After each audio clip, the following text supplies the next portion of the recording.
Hoje eu vou falar para vocês um pouquinho da jornada do paciente com câncer de próstata. O paciente, então, depois dos 50 anos no geral, ou depois dos 40 anos, se tiver algum histórico familiar de câncer de próstata, algum outro fator de risco, como a afrodescendência, ele deve começar a fazer um PSA e um toque retal anualmente. Havendo alguma alteração no exame do PSA ou do toque retal, esse paciente tem indicação de fazer uma ressonância multiparamétrica da próstata, que é um exame para ver melhor a próstata e descobrir se a gente tem alguma lesão na próstata. Após esse exame, se indicado, o paciente faz uma biópsia da próstata. Essa biópsia pode ser feita por via transretal, um ecógrafo que entra pelo ânus e uma agulha pequena que tira umas amostras da próstata, ou por via transperineal, que os furinhos são feitos logo abaixo do escroto e da mesma forma tiram alguns pequenos fragmentos da próstata que são enviados para patologia para ver se a gente tem o diagnóstico de câncer de próstata ou não.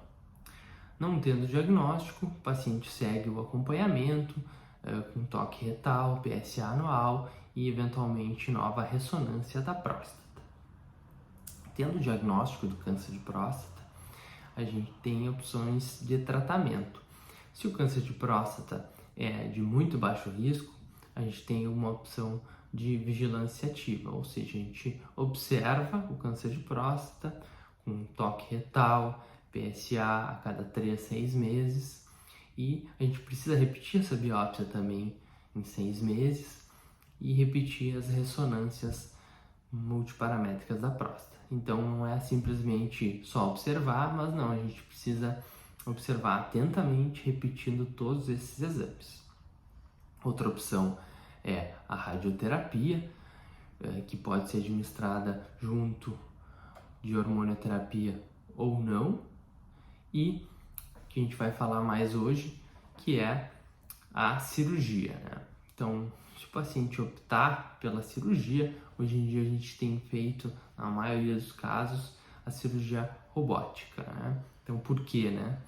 Porque é uma cirurgia muito mais precisa, muito mais delicada, com uma visão ampliada em 8 vezes e com as pinças do robô tendo movimentos maiores que o nosso próprio punho, né? Então, tudo isso facilita para a gente preservar os tecidos do paciente que não precisam sair, ou seja, os tecidos que são responsáveis por ajudar na continência urinária e nas ereções. Então a gente consegue retirar somente a próstata com margens livres e preservando todas essas estruturas que ajudam nessa manutenção das funções do paciente.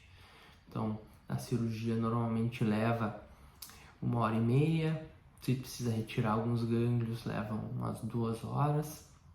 A recuperação do paciente é super rápida, ele fica internado 24, 48 horas normalmente, retira a sonda em média 5 dias depois da cirurgia e 70% dos pacientes já quando tira a sonda já deve ter um controle da urina usando somente uma fralda, um forro de segurança durante o dia.